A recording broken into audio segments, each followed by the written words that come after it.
I'm going to call the meeting to order at 5:03 p.m. 5:03. and do a roll call. Commissioner Bennett? Present. Commissioner Daley? Present. Commissioner Richardson? Present. Commissioner Heskovich? Here. Commissioner Talton? Present. We'll do the pledge of allegiance. Pledge allegiance to the flag of the United States of America and to the republic for which it stands, one nation, under God, indivisible, with liberty and justice for all.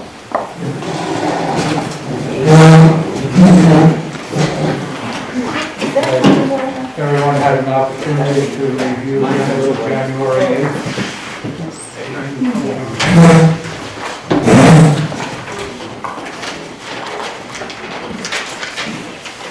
May I have a motion to approve those minutes? I'd like to make a motion to approve the January 8th meeting minutes.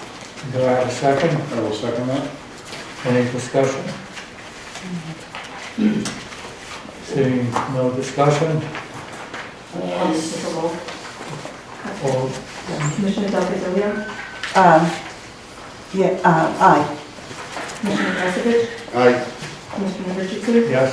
Commissioner Daley? Yes. Commissioner Bennett? Yes. Tenants Association, do we have a report? I don't have a report because I wasn't at the meeting on Friday. I don't know what was discussed. I was in the hospital, so I wasn't. I didn't bring anything with me That's either. okay. It's written So I down. guess the tenants association, we're gonna have bingo twice this month, I know that. Yes, we know that. That's about all I know. Okay, I'm sorry. that's all right. No, Thank you. it's Anybody, any other tenants have any comments?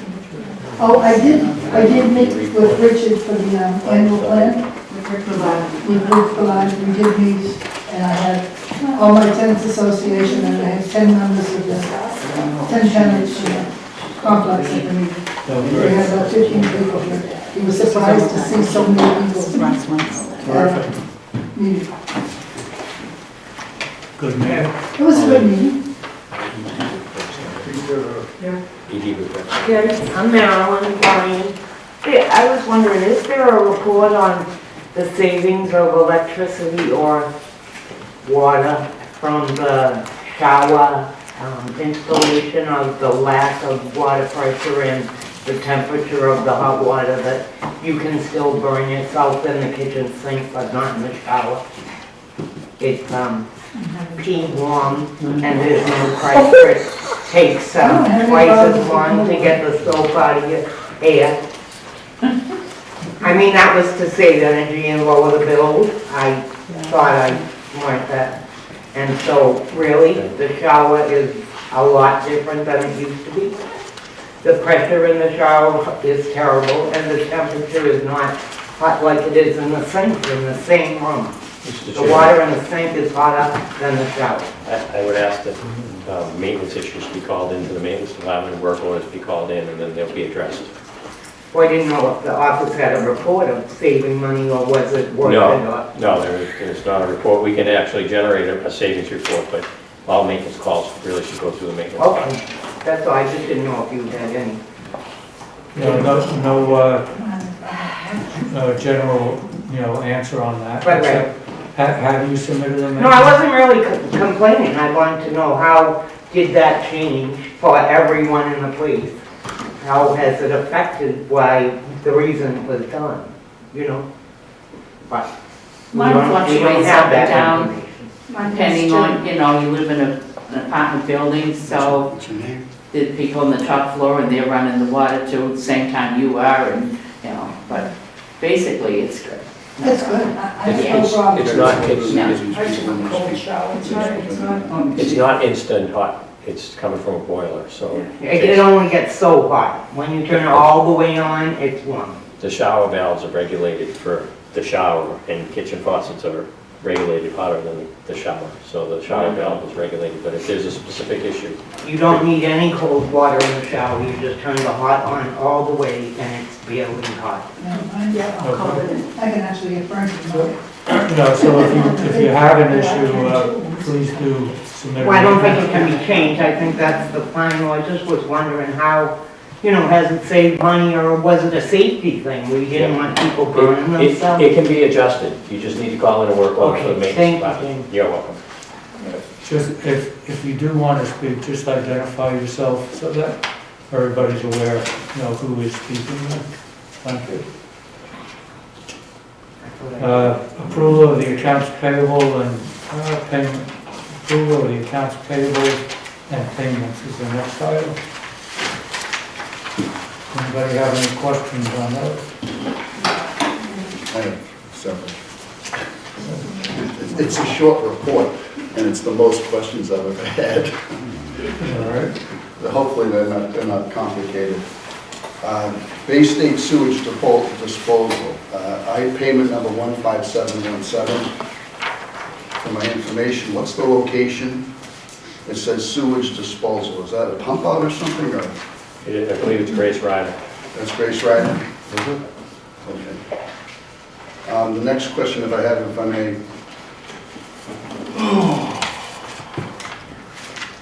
Group insurance companies, payment 15719.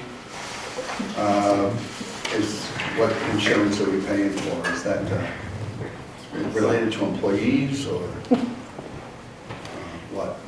Which one are you looking at? 15719. How many is the best? It comes out to $830.48 total payment.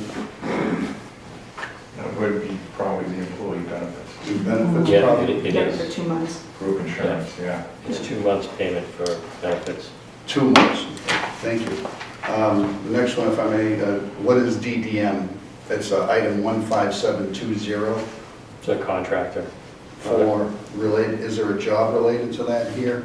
Yeah, it's a capital project. They did the door project here. It was probably a final payment on a holdback that you probably voted on previously. Okay. The next one was 15721 Designer Office Systems. I'm guessing is that like furnishings or something? Designer Office Systems. That's our email system, I believe. Say again? I believe it's our email. We go through our email, the office email. Oh, that's an email service? Yes. Yep. Thank you very much. And FW Web, item 15722, Plumbing supplies. is that related to a specific repair, like the one we had down off of, No, it's stock. that's the stock, It says it right there. Stock inventory. right? So were you like, is it building up stock for potential repairs, or is it just an assortment of pipes, or? It's stock in the maintenance shop for repairs. Okay. Is that a usual thing? Do we usually stock up with spare parts like that? Always. Always, okay, so those are spares that you anticipate. Thank you. The next one on the next page, the item 15724, GCG Associates Septic Replacement, 4852. Is that related, what project is that related to? We got a failed pump at Grace Ryder. Failed pump. Thank you. And I saw a small item. It says roof replacement. Strzekalowski Architecture, 15730. Obviously, that's not a roof replacement. It's a payment for architectural services. For a roof design Yes. replacement? Is it for one of the individual units? I'm not sure exactly which project that is, but he's a state-approved architect who does projects for DHCD assigned for certain housing authority projects. So that's for a roof replacement that he's probably working on. My guess is it's 305 Webster Street. That's what I was thinking, that's one of the tree. Yeah. All right, thank you very much. Anybody else have any questions? May I have a motion for the approval? I make a motion to approve minutes. May I modify your motion? Sure. Modification is to approve payment number 15716 through 15734 for a total amount of $21,117.02. I'll second that. Any further discussion? Take it. Commissioner Delio? Aye, yes. Commissioner Passalage? Aye. Commissioner Yes. Richardson? Commissioner Davis? Commissioner Bennett? Yes. Thank you. Next item on the agenda is a motion to approve, authorize the executive director to execute a contract with Speakman Excavating LLC in the amount of $348,250 for the EOHLC/MHA sewer extension project at T-Rock Gardens. 9 bids were received, and Speakman Excavating was the lowest responsible bidder. Attached is the bid summary. The engineer, GCG Associates, has worked with Speakman previously on many projects, found them to be a very good contractor. GCG Associates recommend that this bid be awarded to Speakman Excavating LLC for a total amount of $348,250. This is the long-awaited project to tie all of T-Rock Gardens into town sewer. Design is done, project has been approved by DHCD, went out to bid, and they are the low bidder. Yeah, I noticed that they were low by less than 10% from the second bidder, which is a good indication. Yeah, I mean, it's pretty accurate. Yeah, there's a big difference. That's why we bid it. Yes, they did provide a performance, or will be providing performance of payment bond.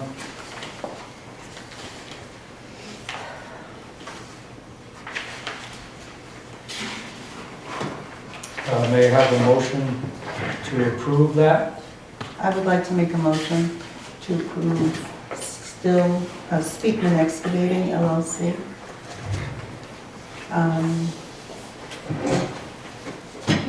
To award the contract? To award the contract, thank you, I was thinking. $348,000. For $348,250. I'm sorry, $348,250 for the sewer project, septic project for T-Rock Gardens. Do I have a second? I'll second it. Couple of questions. I'm sorry. Any discussion? Stepped on your words. Yeah, just a couple of things. What's about the time frame for this? If everything goes smoothly? They'll get a notice to proceed after tonight's motion, and then my guess is they're gonna have to mobilize, and they're gonna have to get set up, and weather permitting, my guess is they probably start in March or April. Just want to make sure the residents know. I have a question in general, you probably know. Does, under the DHC, EOHLC rules, is there an option to throw out the lowest bid, or is it, do you have to go with the lowest? You have to go with the lowest bid unless you have sufficient reason, and that's not something the board would do. That's something the architectural firm that's hired to bid the project out, they would make that determination. They check references, and they refer the project back to the board. I see. It's the lowest responsive bidder. It's the lowest responsible bidder, that's correct. So if for any reason they didn't submit in a full bond, or they didn't submit in the bid properly, or they missed something, or the references didn't check out, they would be kicked off. The next question is, what other costs are associated with this? Are we going to have to, again, I didn't see the bid documents in the flesh, so it's kind of hard for me to understand the scope completely. That's why I'm probably wasting your time with this. But They're here though. I understand. No, I'm talking about the scope of the project. Okay. I understand there's a connection fee with the town.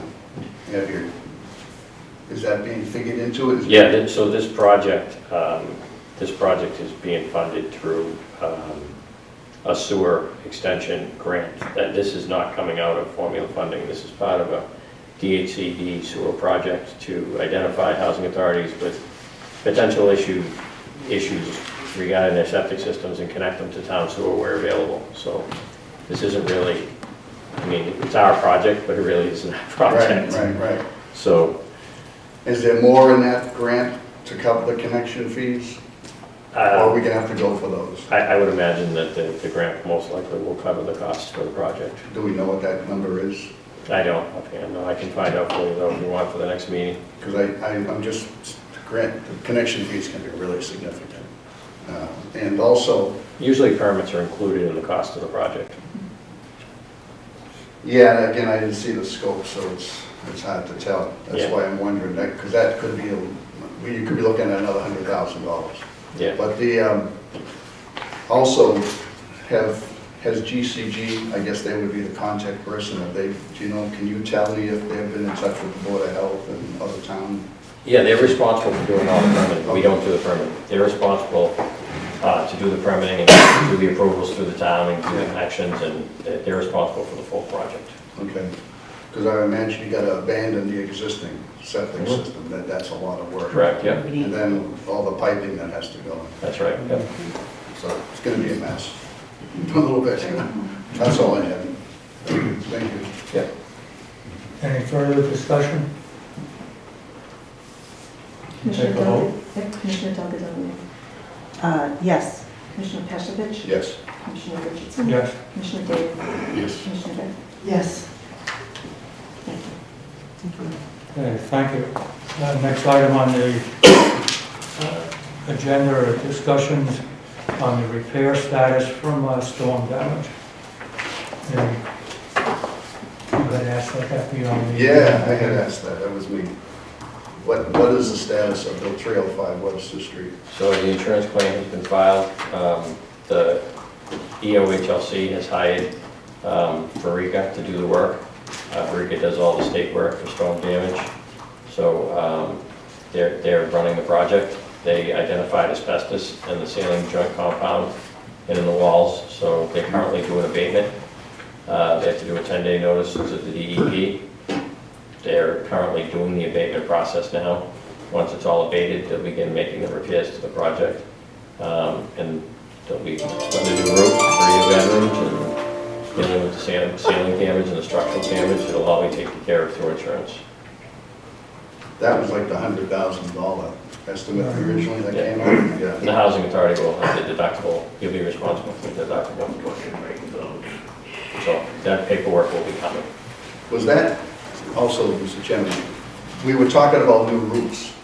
Had they put the new roof yet on 305? No. Oh, that's good, all right. Well, that'll take care of half of the roof anyway. The front half. You went past it and were hoping that... I hope we didn't put a new roof on when it got hit by a truck. No. Awesome. Okay, thank you very much. You're welcome. No, that's all.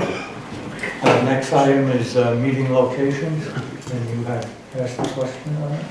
Yeah, I thought that people might want to have an exchange on what we thought about meeting locations. I would, I think that we serve the whole community. It'd be nice to get some visibility.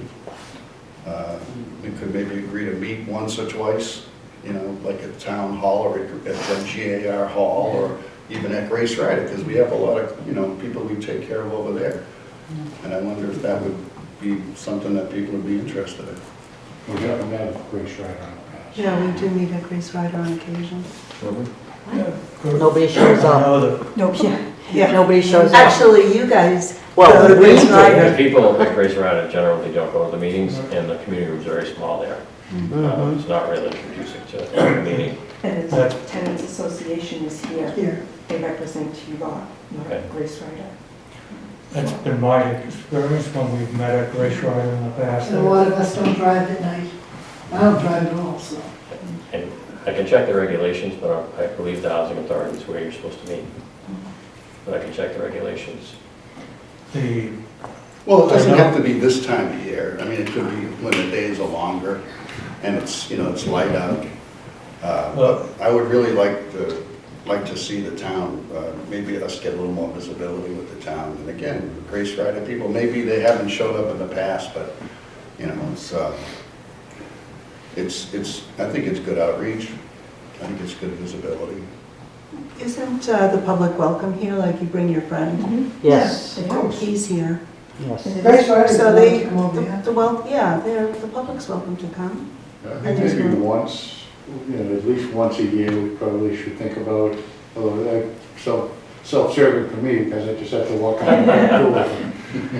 Have it in your backyard. Yeah, but I think it's symbolically, I think it's not a bad idea to go over there and just, represent the board, with the tenants over there. And Sure. And if people need a ride, we can arrange that. Do you want to pick a month? Or? Do you want to pick a month? I'll take a couple. Take a month. Well, we could do it, we could do it in the Let me summer. just make one other comment. I believe in the bylaws, it says that our meetings will be held at the location of the address of the authority.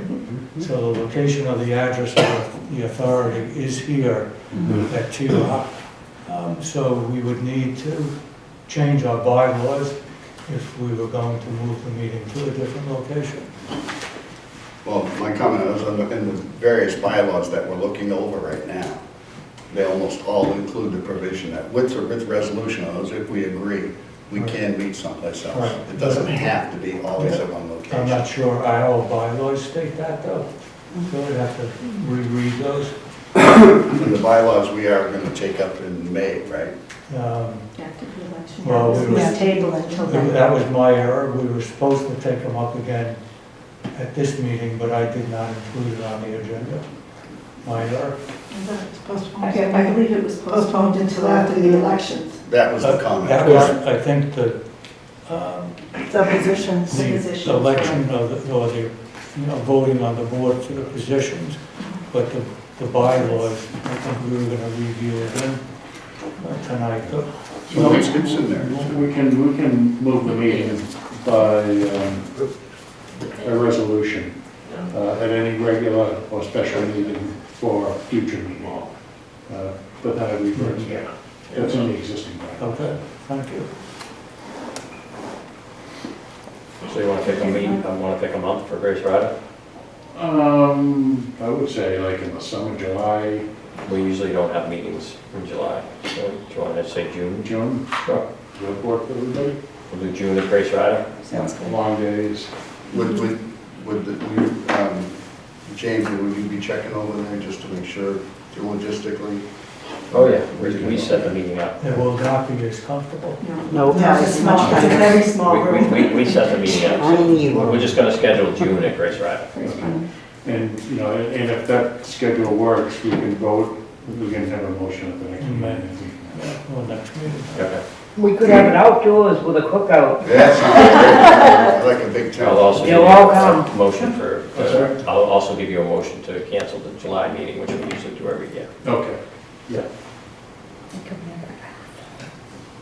So we would be looking at June the 4th? Yep. Our next item is the status of the 5-year contract with QHA. I know the last time we discussed this,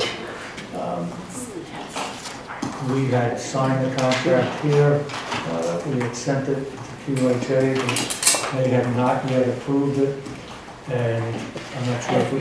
It's been approved Yeah, by no, both it's- boards, but it has not been sent back to us from DHCD, or the house. And like I said, typically they don't send them back, so it's been voted by both boards. There are minutes voting it by both boards, and I believe it's good through 2026.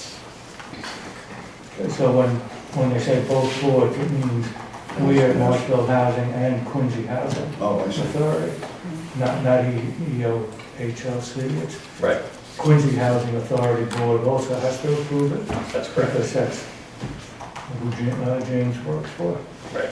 And then who at DHCD? They typically review them and they file them. I've never gotten one back, so I think they keep them on record, signed by both of the boards. I have a copy fully executed. I can scan it, send it to all of you if you want. I've seen the one signed by you. Well, it's actually signed by John John. and Kerry, and it's also signed by Quincy Housing Authority. But, yeah, then we had a discussion about this where there wasn't an existing contract, so you got together and took the... Well, no, there wasn't a, so we had, initially when we hired QHA, we instituted a one-year contract. Right. Prior to the expiration of that one-year contract, the board at that time said, let's, had a discussion whether there should be a 1, a 3, or a 5-year. Some people thought there should be a 3, however, the majority of the board thought there should be a 5-year contract. So we voted to approve a 5-year contract. John Daly signed that contract at the time, and then I signed it subsequent to that time. That was just in the last few months. Within the last few months, right? And then it was submitted to DHCD. But all along, Marshfield Housing Authority was under the impression that we already had agreed to the 5-year contract, which we had, but it was never... And it was voted on 3 years ago by Quincy, actually. So that contract is valid, it's in existence, we just don't have a Till approval. 2026. Yeah, I think we should pull the paperwork together on that. Well, We'll scan and send a copy out. Yeah. We'll email you all a copy of the signed executed contract. that's fine. And just be sure that DHCD, that we don't need an actual, acknowledgement or something. I mean, we Yep. get the actual acknowledgement in writing. Any further discussion on that? Next item is Board of Commissioner mandatory training.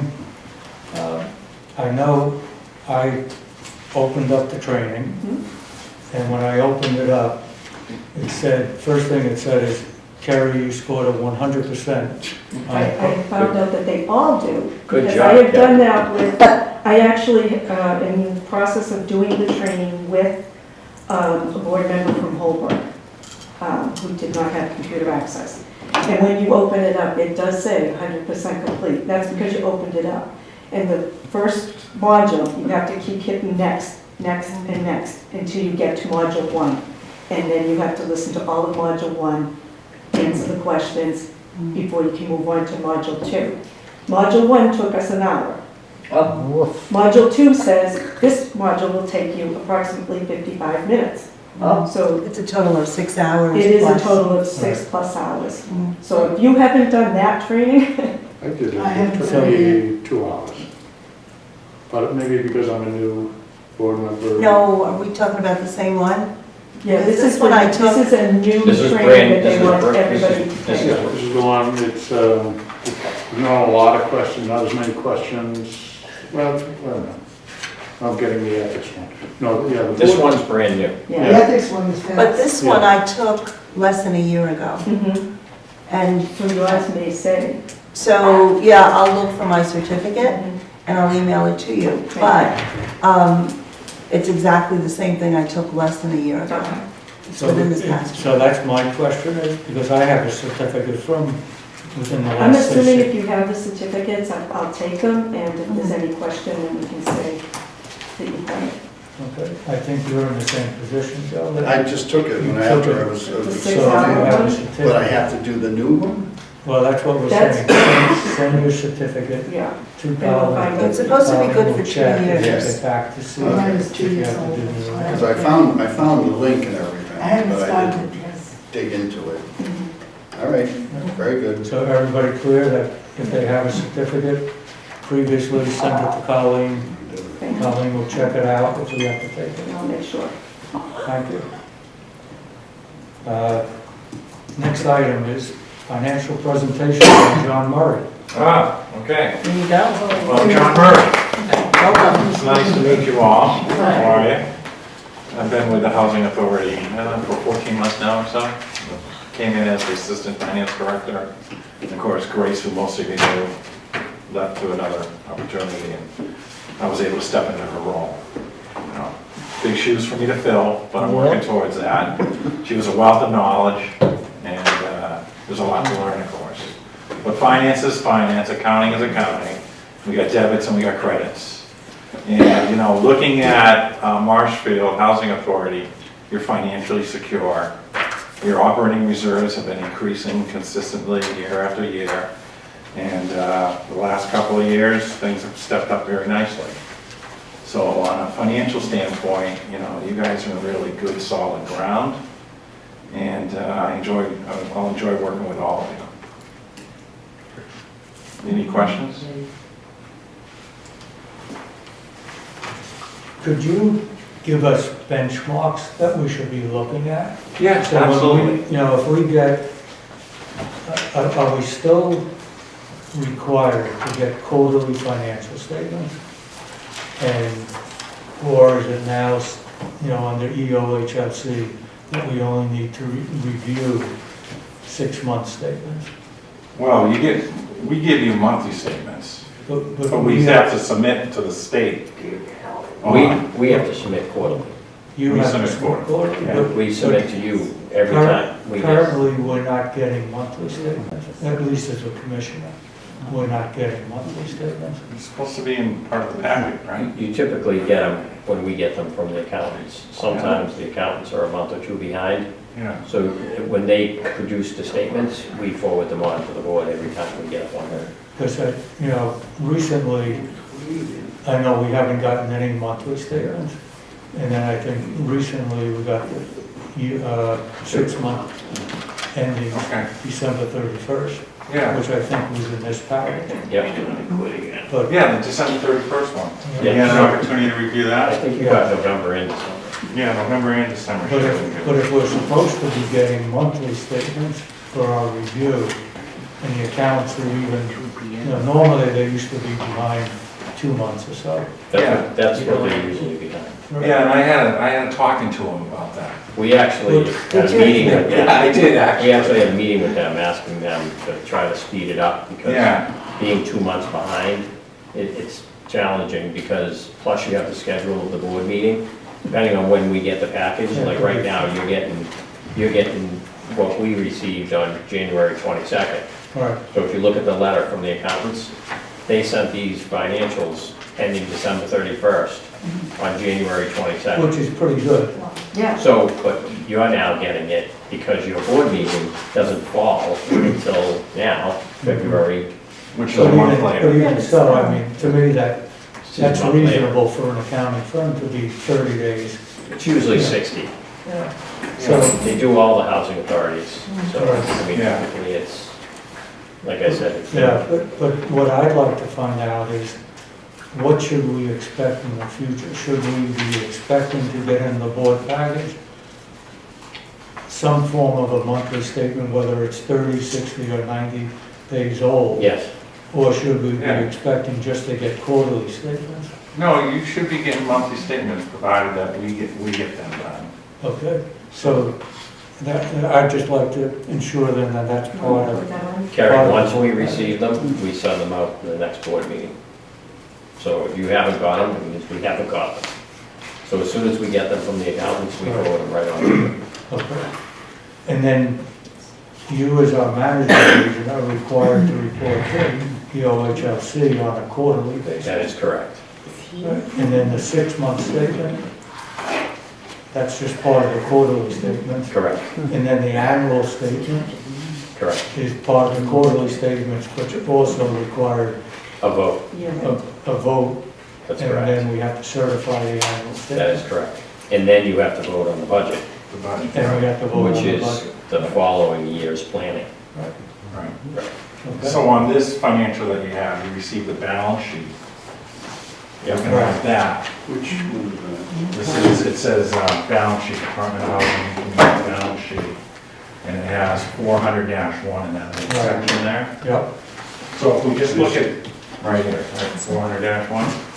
Right, but what page is that? You know, the page isn't It numbered. should be right after the letter from the accountant. This is the first page. Yeah, it's not that one. So it's after that. Yes. That's 705. Yeah. That's So it's gonna say 405. balance sheet at the top. Let's keep it all. That's what I'm on first. I'm on page. No. It's right here. Oh, this right It here? looks like this, it Yeah. says balance sheet on the top. Well, this is the one that I'm. Yeah.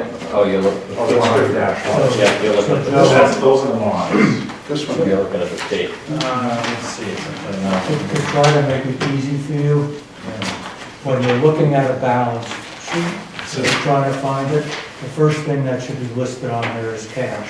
Okay. Yeah, or it says balance sheet right there. Where is it? Up in the Balance sheet, that's 400-1. So I just want to take a minute and explain to you a couple of things on this particular sheet. Part of this is education. Do you have this page? This is I'm looking for it now. this is what I can just show you mine. Yeah, let me I don't know why you don't have it. see. Maybe your sheet's got old stuff. Maybe, I didn't jumble them myself. Well, it was right in the beginning. It should have been right in the beginning. That's what I'm having, I saw the descriptive letter, and I said, I don't see a balance sheet. Do you have it, Mr. Bailey? Balance sheet. This one right here, balance sheet. The hardest part of this exercise is finding the report. Okay, here it is. Perfect. All right. 4001, Okay. balance sheet, and it starts with the cash. Yeah, the cover letter was kind of confusing. It said page 1, quarterly operating statement, not page 1. So anyway, I can't rewrite the accountant's summary. Yeah. But if we look at the balance sheet, I want to take your eyes all the way down to the bottom, to the line that says, it's 2806 net assets unrestricted. And you'll see a percentage that says 56.6% Right. for 204,000. Those are your operating reserves so far as of that date, December 31st. So what I suggest having a benchmark, Yeah. how So- low can that go? You can only go, here's your answer, okay? So I actually have a little image here to show you. Right, We only want it to go as low as 35% or so. So that number could go up as high as almost 450,000. And if we look at historically, 2022, there's your number. 2023, you had a little bit of increase. And right now, so far year to date, it's up to this level, that $200,000 number. We So you, just bought a truck out of that. yeah, well, we haven't paid for it yet. So the key thing is, Yeah, I think one. Good answer. so the key thing is that you're seeing your reserves increase. And you think about all the modernization reports that you have in the back that have to be closed out too. There's been a lot of work that's been done here in Marshfield on all the different projects, a lot of capital expenditures, a lot of it, you know, the care that you guys have put into it. So I sit back and I say, Marshfield Housing Authority is financially sound. You're on sound ground. It's being well managed, and the board's doing a great job taking care of it. Not all housing authorities are like this, so really you should be proud of what you're doing.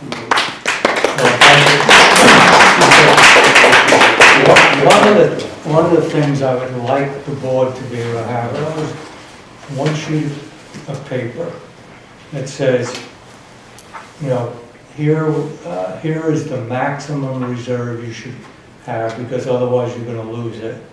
Here's the lowest reserve you should have, because otherwise you're in trouble.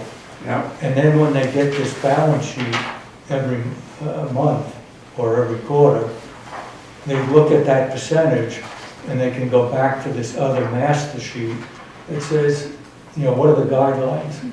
Well, you know what the minimums are. The minimum is 35%. 35. And you can't go lower than 35%. If you do, DHCD is gonna take a look at why, and then we're gonna have to ask for more money.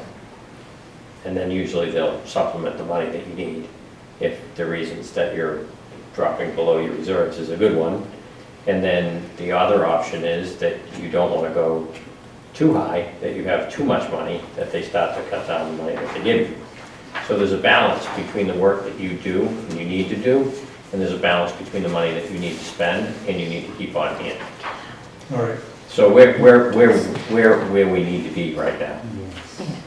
And this really actually answers that question, because it has a minimum here of 150,000, and it has a maximum just under $400,000. So those are your numbers. So those are our numbers. These are And your those stay the numbers. So we can, for this year, Yeah, correct? yeah. And they're I mean, so we can. Based on your budget. Based on the Based on budget. your budget, those are the numbers for the year, yes. Right, so every year, we could get one of these, right? Yeah, every year you And would then we know can what use your this minimum on a reserves monthly are. basis as our, what I call our master sheet, to say, okay, we're within the Right. range.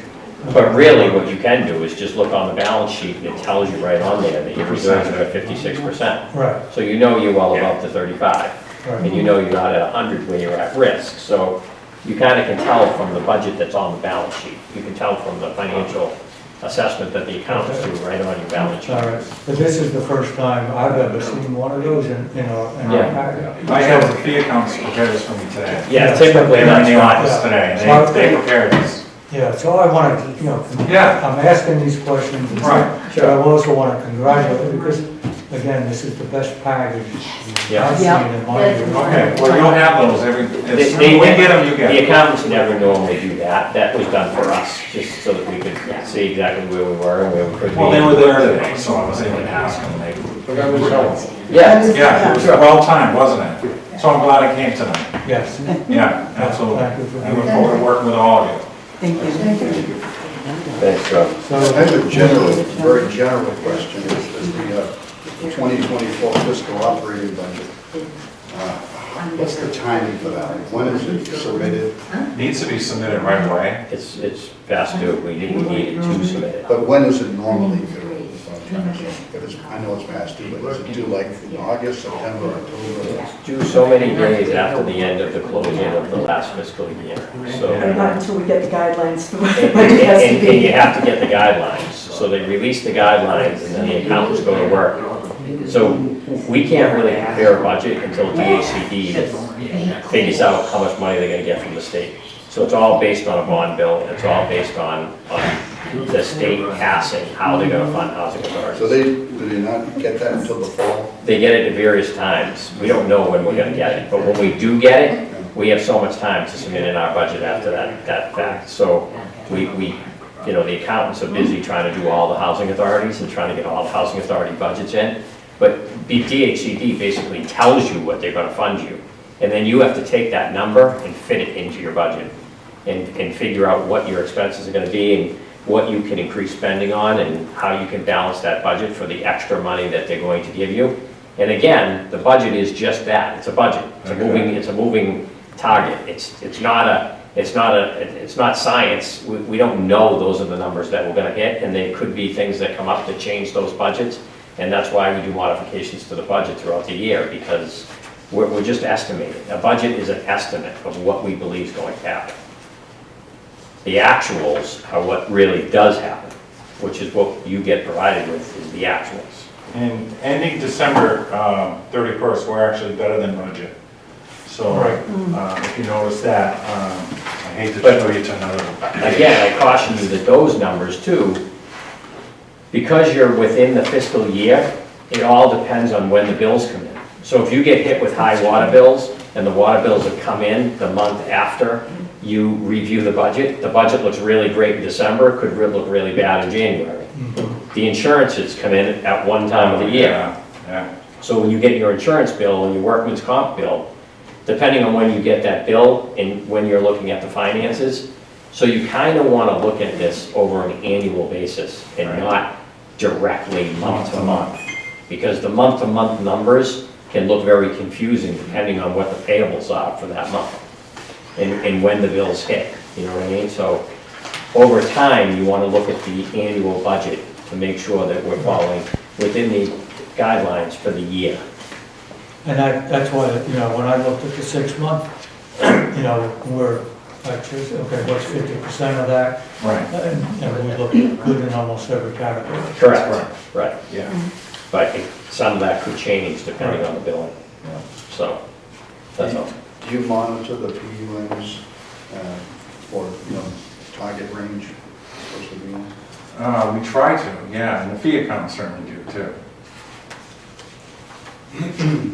Do you have any comment on those, how we're doing?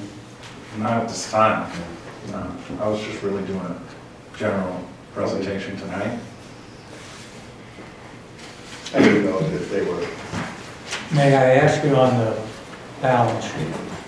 It's like 4001.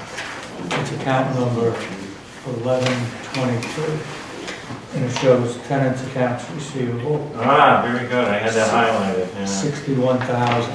Yes. So, yeah, why would, you know, I know we're not that, I'm assuming we're not that far behind in receivables on, but why would that show up to be that amount? Say it again. This accounts receivable tenants, accounts receivable is 61,000. It depends on, it depends on when it gets written. when this gets written and when this gets printed. So if the rents are due on the 1st of the month, and they printed this on the 2nd of the month or the 3rd of the month, it's gonna show all the rents are outstanding. If they printed it on the 30-day of the month, then you would have all the rents in for that month. So again, that's an item that you don't wanna look at month to month. You wanna look at the overall year. Yeah, and I mean, I know this is a balance sheet, so it is as of a specific date. That's correct. So, And any losses that we write off are brought to the board for a vote at the end of the year when we do the budget. then the other, always big question on this, on the balance sheet.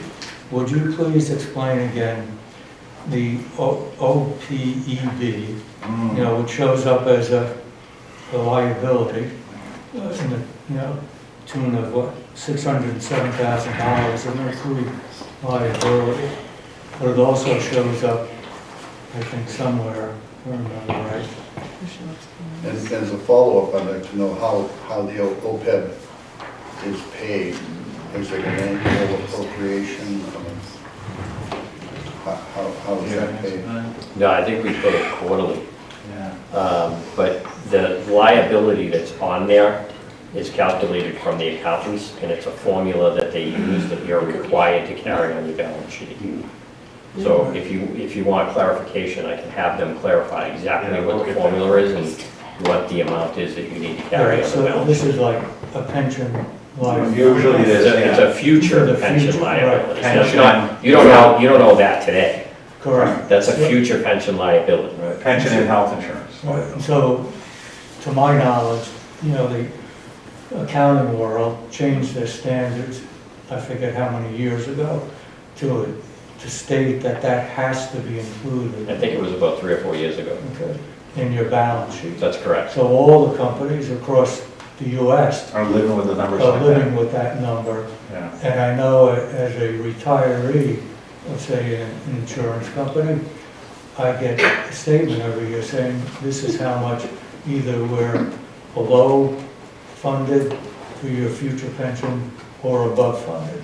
So this is accounting for those future benefits we have to pay to just the Marshfield Housing Authority employees, Mhm. correct? That's all that's included? That's correct. And Because of the management agreement, you don't pay any pension liability for any of the other employees. Only the direct employees from Marshfield Housing Authority, which you have minimal. You have 3, I think. Yeah. So I know as a board member, when I initially saw that number, you know, a few years ago, I got a little concerned It's about. shocking. It's a big number. No, yeah, it's the biggest. Yeah, I know you had asked that before. Yeah. And if we had $607,000 now, we could just dump it in there. That's why I asked, how is it being scheduled out? We'll have to find it out for you, because it's a future liability, so.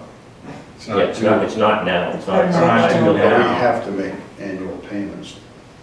Correct. That reflects the annual payments that you will be making. But it's not a liability, it's not a debt that you owe today. Yep.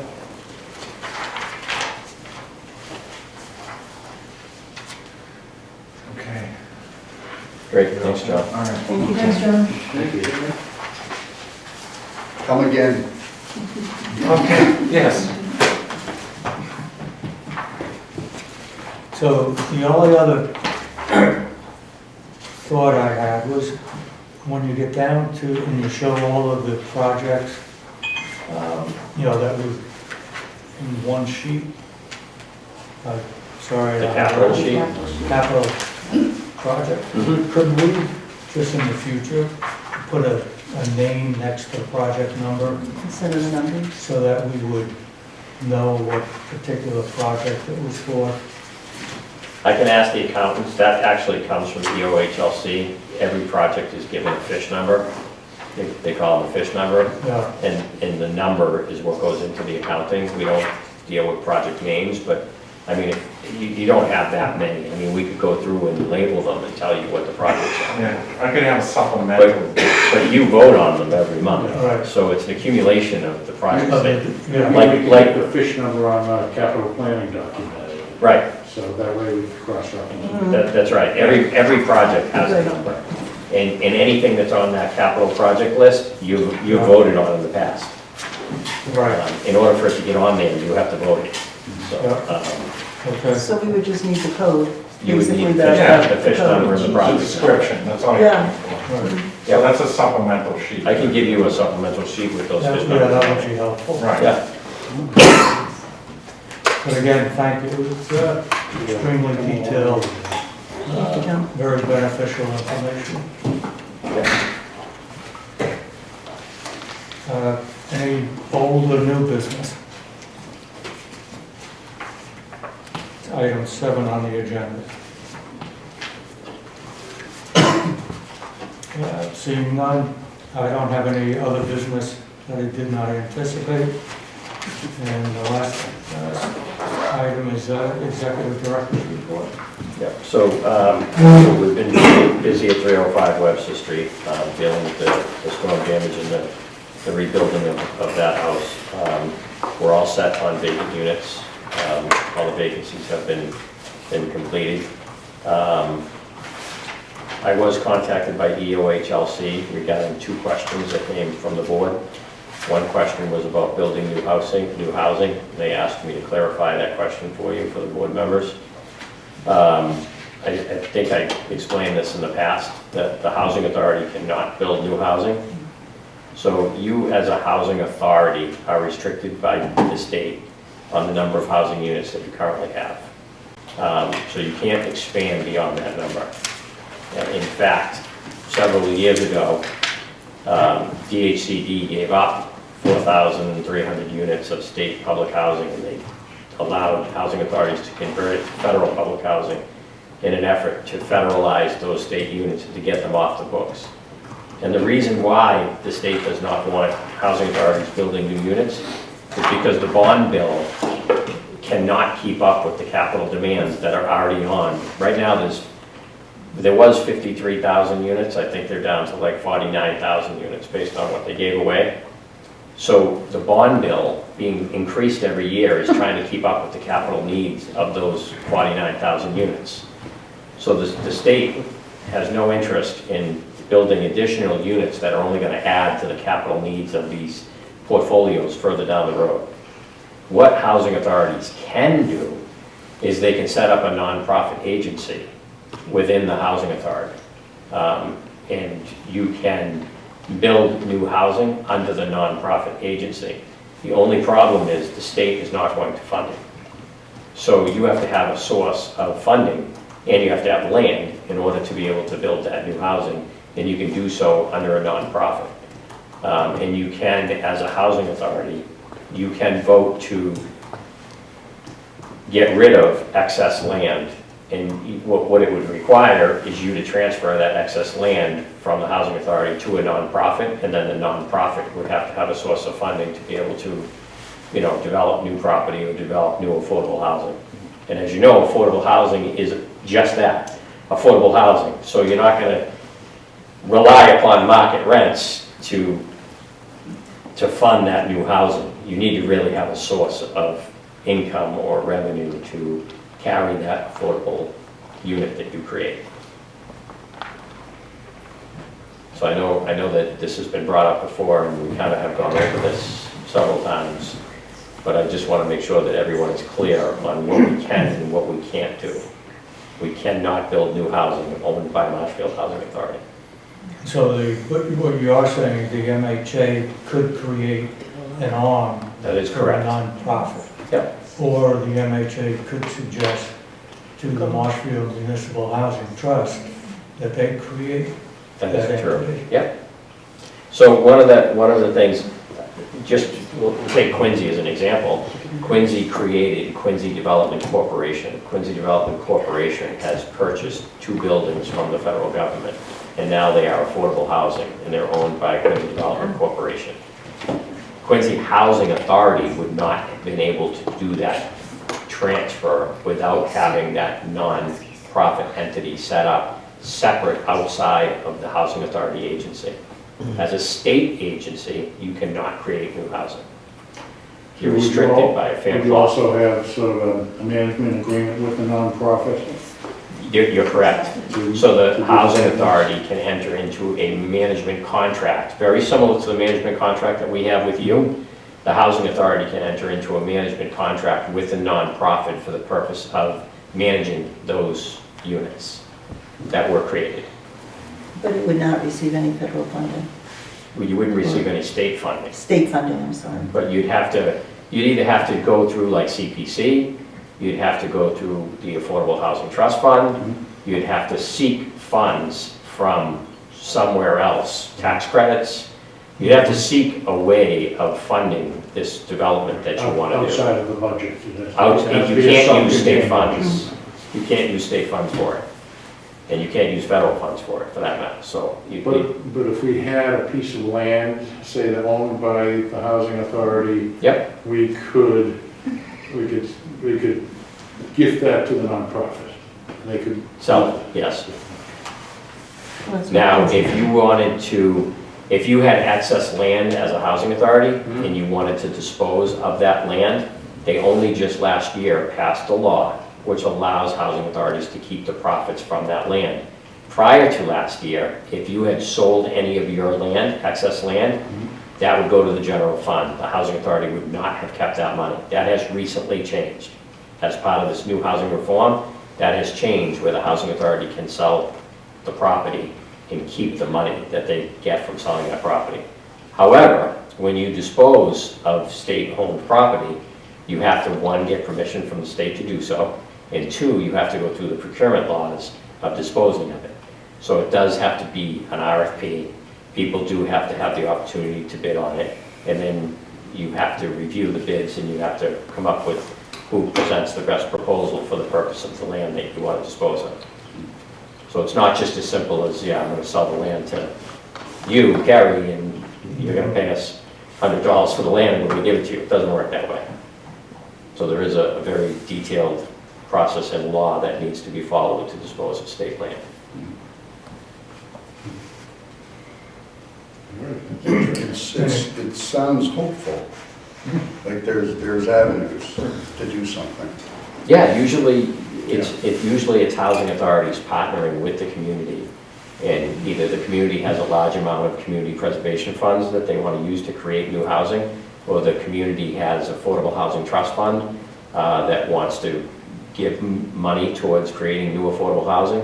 And then if the housing authority has excess land to be able to find a spot to do something, usually the housing authority kicks in the land, the Affordable Housing Trust Fund, or the CPC kicks in the money for development costs. And I mean, going down the road even further, you can then apply for project-based vouchers, and you can have a housing authority fund the rental of those units with vouchers and project-based development, so that you would be receiving Section 8 payments on the units that you created.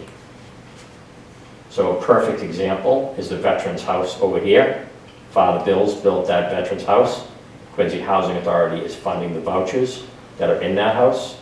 So those vouchers are supplementing the veterans' income to be able to afford the rent to live in that Veterans House.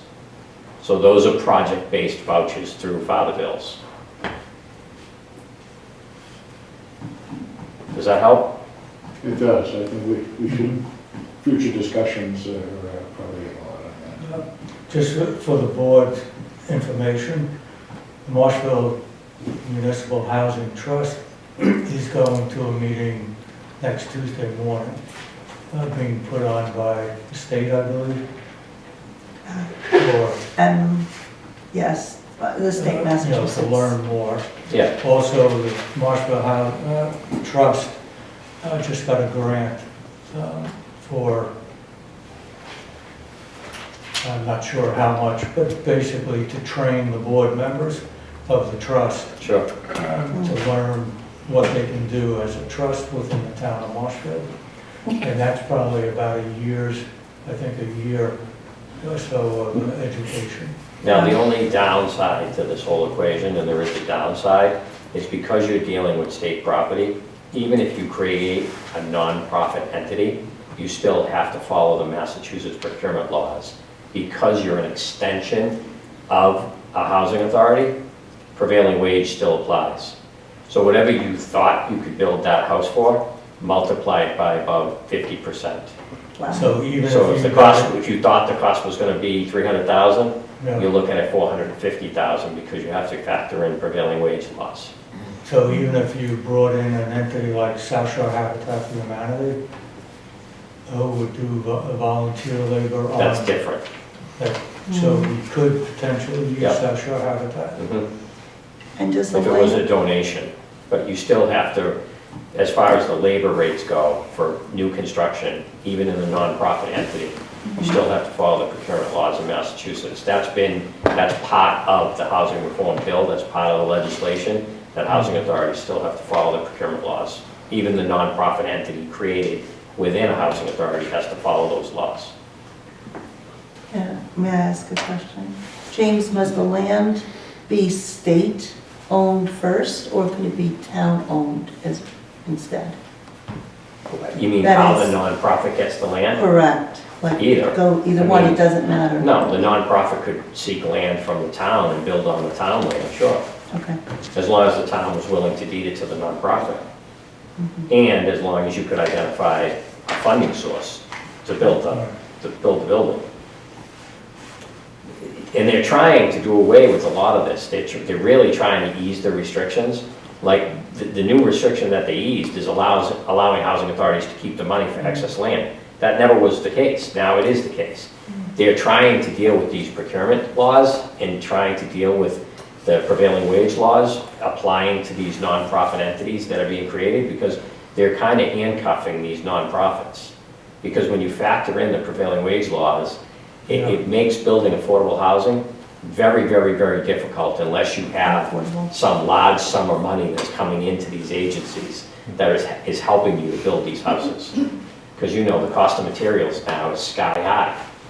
And then you add in prevailing wage, and I mean, you're way more than what you could do on the outside build that house for. When you say prevailing wage, so much housing is done nowadays by prefabs and micro units and stuff like that. Yep, you can buy prefab houses, but I believe the procurement laws will still apply. That you're still going to have to pay prevailing wages for the house to be put together. I don't think you can circumvent the prevailing wage laws by buying something that's prefabbed. It would have to be prefabbed at prevailing wage rates. So, but I mean, this is some of the legislation that they're working on to try to be able to create more affordable housing, because it's definitely an issue. And the other big thing that's pending right now are the two housing bills that are pending right now. One of them is to create transit-oriented, not that this is going to help Marshfield because you're on the train, but they're trying to identify throughout the whole state. They're requiring every town to identify a transit-oriented development. And that transit-oriented development needs to be a maximum of a half a mile within a train station. And they're going to allow 15 units per acre as a matter of right.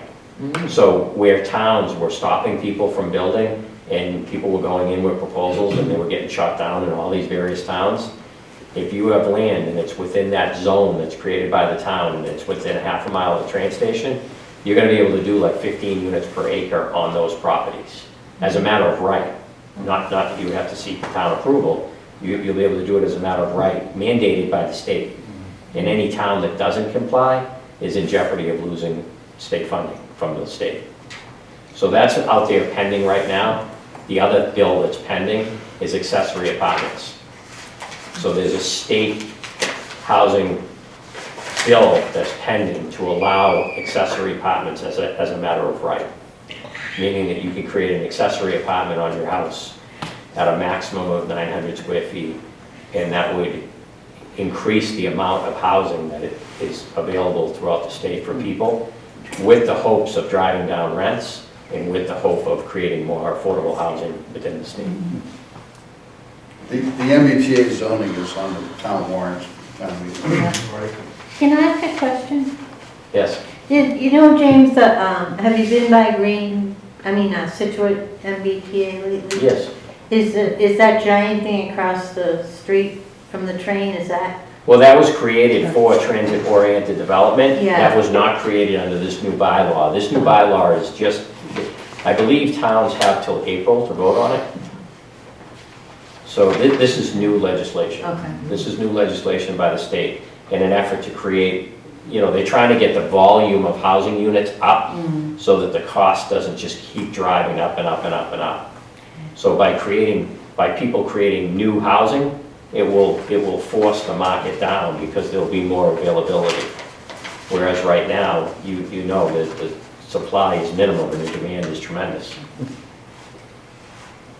And like I said, it's on the warrant, because it applies not just to towns with a station in it, but towns that they consider to be serviced by.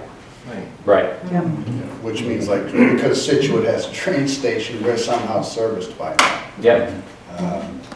But it's, I mean, these bills are necessary. I mean, there is such a shortage of housing. And there are so many hoops that people need to jump through to be able to build housing. The state is trying to step in and eliminate some of those hoops so that housing can actually be created. Because we're going to be in trouble if we don't start creating housing. Any further discussion on that? No, that's good though. James, anything else on your? No, there was one other question that OHLC called on. I can't think of what the other one was. It was the creation of affordable housing. Oh, and whether or not the board had to respond to a PMR. I think we covered that at the last meeting. The board does not respond to PMRs. You give your comments to me. That's your response to the PMR, and then we make operational changes to adapt to whatever those PMR findings are. So I know that had been asked, and I had called DHCD to reach out to them, and that's the answer that they gave me, and that's the answer they asked me to pass along to you, so I'm passing that along. Thank you. Sure.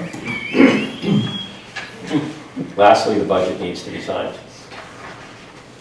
I think, Joe, I think you're the only one that has not signed, and you need to sign in 2 places.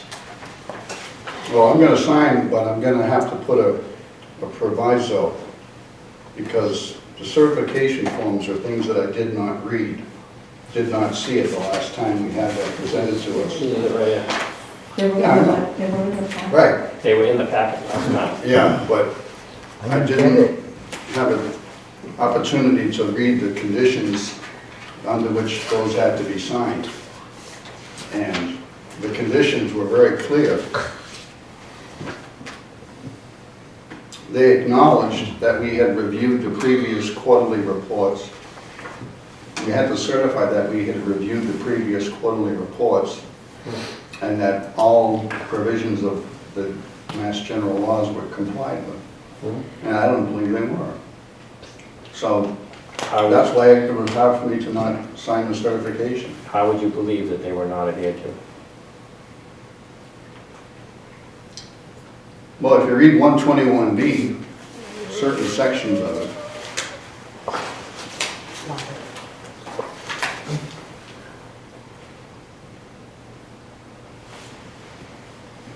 Can I just make a statement while you're reading? The proposed operating budget and proposed capital plan are part of the annual plan. And all of those things are, subject to review and public distribution. Well, the proposed capital budget was what was submitted to us, I'm trying to A year remember ago. when, but August, September, or October, something like Right. that. As soon as it was completed, you had it, yeah. And we reviewed it, and we as a board voted on it, We also had a public hearing with the tenants. and we had public hearings with the tenants. Yeah, But a public hearing is not just with tenants. A public hearing is a public hearing with the public. But the public it's hearing advertised. is. The public is And welcome. it was not advertised. Yes, it No, was. No, it meeting. wasn't. Yes. Not according to the open meeting law. Who's going to trouble? No, so anytime we have a board meeting, isn't that a public open meeting? If it's advertised as a public hearing, It's advertised as a public meeting. but it's supposed to be a public hearing. And it's supposed to, there are Nobody from provisions the for how public. that gets advertised. And it's something that I can't really say much about because I wasn't officially a member of the board when you were supposed to be doing that. So so you're gonna sign this, but you're gonna write down that you were not a member of the board when the capital plan was submitted? Right, and I did not see the quarterly reports until like Until you 2 got on the days board, ago. right, No, as far as these quarterly reports that I'm just getting today, basically. right. No, That's all. they were- I'm- Yeah, I looked at the Throughout the numbers. year. it's throughout the year. You get them. The If I quarterly may reports were- interject one more time, you're gonna date this certification. You're gonna date it today, which means that you did see the quarterly report, which was December 31, 2023. So I Well, think you January could certify. 20 January 23rd, yeah. I So I think- couldn't sign it at the time because we hadn't seen the quarterly reports. And for me to say I've read the quarterly reports, No, I I understand. don't want to get into that habit. No, I understand, That's right. but all I'm saying is I think you could By putting the date in. say, by putting the date in, Yeah. Right. you could certify at least about the reports. Now, you may not, if you want to certify, write an explanation about, I'm trying to remember the exact words, about 120, chapter 121. Right, You want to write something about that, I can understand that. right. But I would not be able to understand if you couldn't certify. that you- Yeah, no, that's, you're right, you're right.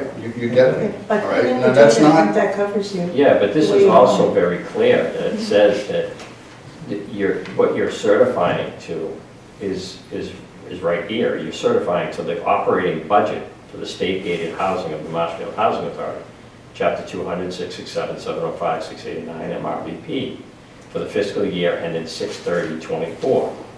So what you're certifying to is a budget. You're not certifying, again, the budget is a projection. So you're certifying to a projection. So I don't, But it also says on the form, I certify that all the rules and regulations have been followed. I'm paraphrasing, but that's what it says. on which form? This form? Yeah, I'll Yeah, on show the you. first page. Yes, But so it Joe, says, what I wanted to say is that our fee accountants that we hire follow chapter 121, and they're ensuring that all those But at the requirements top are of being the, followed. right, at the top of the form, it says, the members of the board certified. That's what it Right. says. It's that the members of the board certify that 121B has been followed and that we have received the previous two quarter reports. Right. Which I just got. And I didn't have those. So Right. although I look at the numbers, at the last meeting, I go, yeah, I see the increases. I'm a little nervous about Okay. them, but I'm basically okay with them. But then when I see the certification form, I go, there needs to be a proviso. actually, no, what it says is, the authority has complied with the provisions of 121B of the Massachusetts General Laws, and that all regulations, rules, and requirements thereunder that may apply to the administration of state-aided public housing programs set forth by DHCD for financial assistance, if applicable, the master subsidy agreement. And I don't know what the master subsidy agreement is. Do you? No, I can't say off the top of my head, I do. I don't know what it is. I don't think I we would have assume one. it's an agreement between, The master subsidy agreement, wouldn't that would be? be the state. It's the contract for financial assistance. Right. It's the CFA, it's Well, the, isn't it basically the subsidy that we get from EOA? yes, the money that you get in your budget. And so the master, to me, the master subsidy agreement would be the dollar amount that you're reflecting in our financials for each of the programs. And in one program, I think we're getting a zero subsidy, in another program, we're getting Right. a few $100,000, if I'm correct. So I think that's what the master subsidy would be. The concern that I heard today was that if it wasn't signed in good order, it's possible that those funds could be in jeopardy. Right. So if it wasn't, can you repeat that If again? it wasn't, if the document wasn't signed and in good order, then it's possible that those funds could be in jeopardy. Right. Because basically, if you're unwilling to sign it, then you're kind of like signaling to them like, geez, maybe the money isn't being spent as required. Right. If you can't say that as a board member, if you think for some reason the money's not being spent correctly, and you can't sign that, then how's the state gonna give us more money? Well, Yeah. it's not just always a question of how it's being spent, it's what is the process being followed? Yeah, And that's just as important. right, and I'll sign it, but I want that proviso that, you know, I only received those quarterly reports basically today. right, that's Number fine. one, and number two, that I was not a board member when the original annual plan was approved, okay? So I can't say, and I don't think that Okay. the process was followed according to 121B, because that's what it says here. It says, Okay. I certify that you follow 121B. And you can't make me sign or anybody I'm not sign making something. you sign. No, I'm just saying. No one's making you sign, if you don't wanna sign this tonight, I'm gonna put it in the folder and the meeting's over, so we're done. Joe?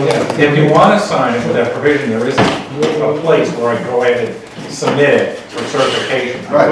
I could put some words in there, That's what I want to do, and I could submit it right. with, That's what I You want. and then let them You decide. can do whether that they and want let them decide whether they kick it back or not. Right. By all Right. means. No, that's fine. The green tabs. Let me interject one thing before we conclude this.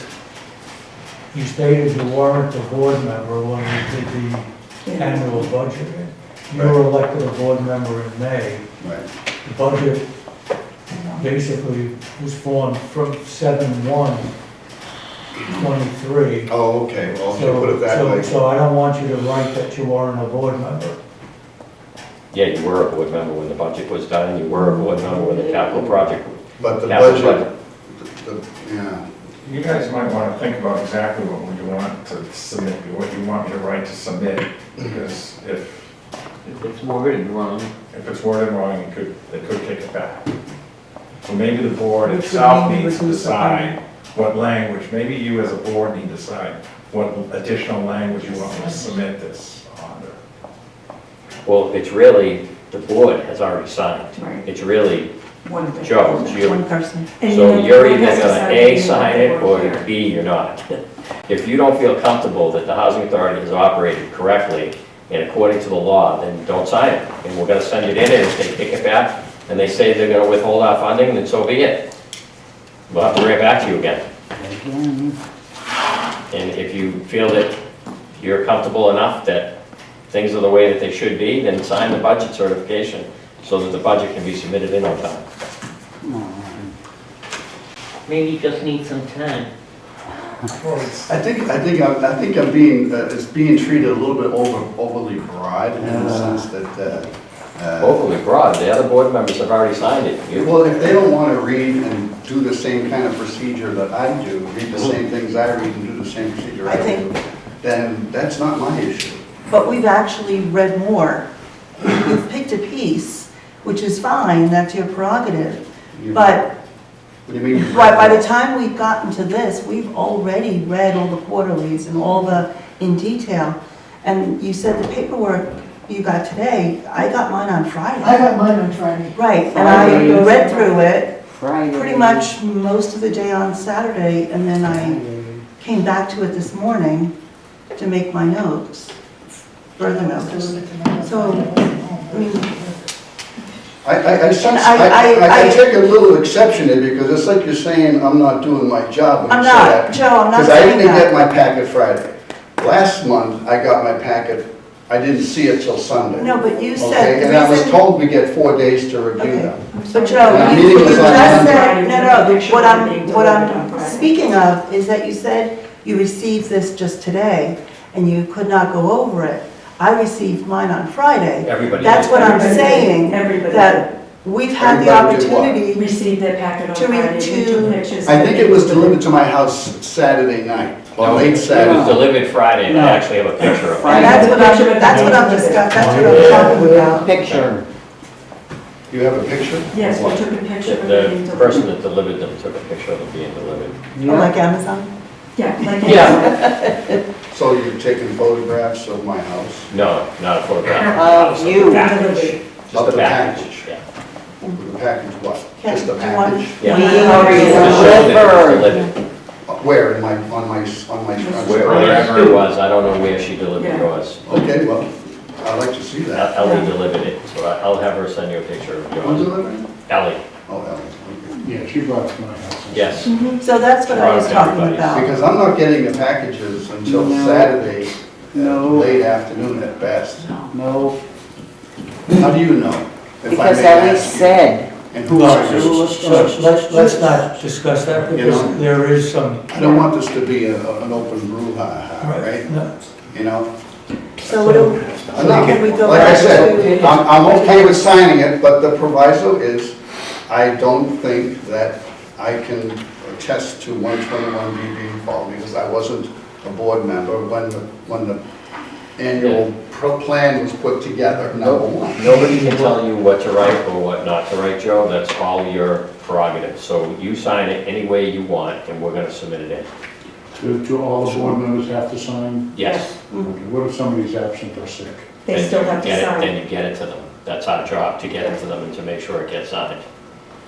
So Joe's free to sign it however he wants. If he wants to write something next to it, we're gonna submit it as it's signed. So, here you go. Yeah, fine. You can That's. sign it any And which way. and if they need to do any kind of a follow-up, then that's fine with me, and then they can come to me for an explanation. I don't put it in, I think they'll kick back to us. and we'll- Yeah, They'll Yeah, kick it back to us and they'll go to the Yeah. chairman. and how will that affect? I Has don't that know. happened before? I don't know. I have never been involved in anything like this before, so, no. So, We can lose our fund. Pardon me? Is that director? Pardon? We could lose our fund. No, not necessarily. I don't Well, know. I didn't say. I don't necessarily. appreciate the scare tactics because I'm trying to follow the rules, all right? I'm a tenant that lives there and we need funding. Right, and I know, and I want you to get funding, and I want to make sure that doesn't ever get interrupted, so just, but not at the expense of compromising my integrity or the integrity of the board. so I agree, okay? So Joe, you know, just so I understand, in the event it comes back to me as the chair, what you're disagreeing with is that the MHA did not appropriately file a notice for a public hearing. We filed a notice for a public meeting, but not a public hearing. Am I correct? The whole process, I was not a member at the time, but the whole process was Well, no, you flawed. were a member, because in order to do the annual budget, that was done in June or July of 2023. Mr. Chairman, I think this all goes back to the ethics complaint that Mr. Pestovich filed. It wasn't an ethics complaint. So I think this all goes back to the complaint that he filed when we first got on the board yep, about the meeting of the capital plan when we met with the residents. yes. I think he was questioning that it was not on the agenda and that there was some issue with the advertising. I think we've answered this already. I believe the Housing Authority prepared a response, very detailed response on exactly what took place. I think this has been asked and answered. And I believe the case is closed. Yep. So I think Mr. Pesovich needs to decide whether he's gonna sign the budget or not. And if he's gonna add additional language, he adds the additional language, we let the HCD know. If we have to, we'll send them a copy of his original complaint, we'll send them a copy of the answer, of the Housing Authority's answer, and let them decide what they wanna do. Agreed. And that is not a closed case. I can still have my opinion on how that whole issue is. You can always have your own Right. opinion. You're entitled to, yeah, that's part of your So job. this looks like a photocopy, first of all, so I'm not signing the original, but where, let's see. Also, the other question I had was that on box number 3 on these forms, it says, please select the appropriate statement below. And this is why I expounded a bit on the issue of the contract. One box says that the contract for employment of the executive director, if one has been fully executed, per 760 CMR. You don't have an executive director, so you don't need to worry about that. And then this other box is that there is no contract for employment for the executive director. Right. And the schedule for all positions or salaries. Now, that box has not been checked. Should it be checked? The accountants will check the appropriate box, but you don't have an executive director. You have a management agreement. So I was just wondering, how is that, you know? We certify as a board member under the pains and penalties of perjury. I'm certifying under the pains and penalties of perjury that there is no contract for employment. There is no contract for an So executive why director. isn't that checked? Check it. Should you initial after you check? Well, I mean, he just asked me to check it, so. Yeah.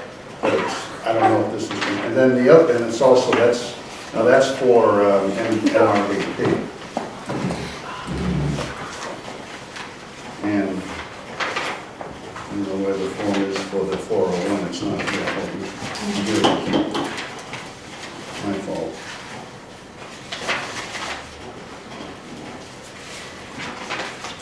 Can I just ask a question? Is this the rest of the discussion on this? Because I need to choose the ladies, so we need to take a break. All right, well, John. Go, girl. Careful. And we have no staff person with any relationship to any board member. I'm not. No.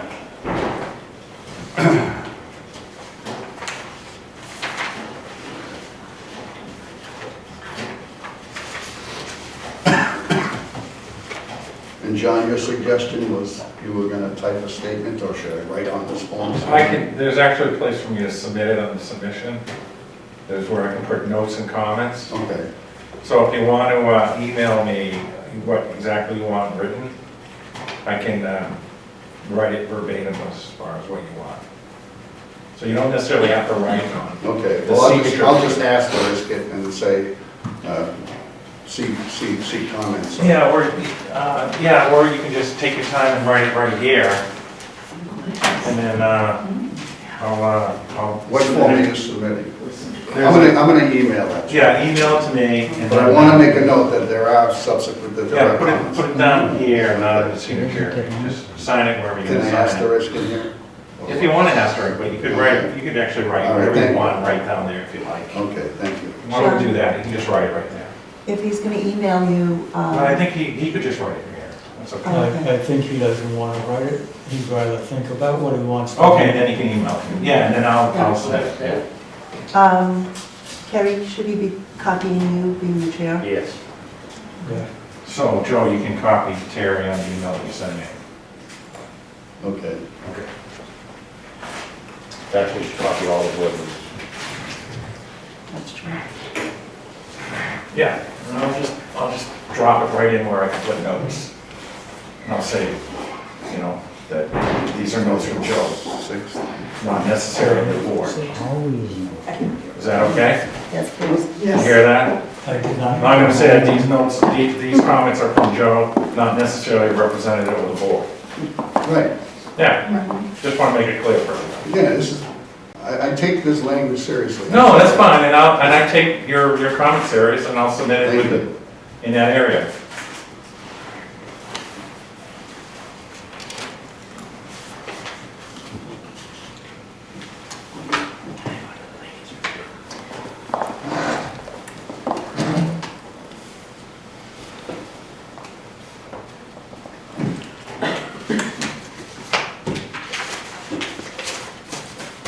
There you go. Thank you. May I have a motion to adjourn the meeting at 6:33 p.m.? And I will, So I have a second. I will second. All those in favor? Aye. Thank you. Do you want to do roll call on that? So it's- Oh, yeah, can I have a roll call on Celia? Yes. Commissioner Kesavich? Yes. Good night. Commissioner Richardson? All right. Commissioner Day? Yes. And Sean Ellen said yes. Good night. Good night. Thank you.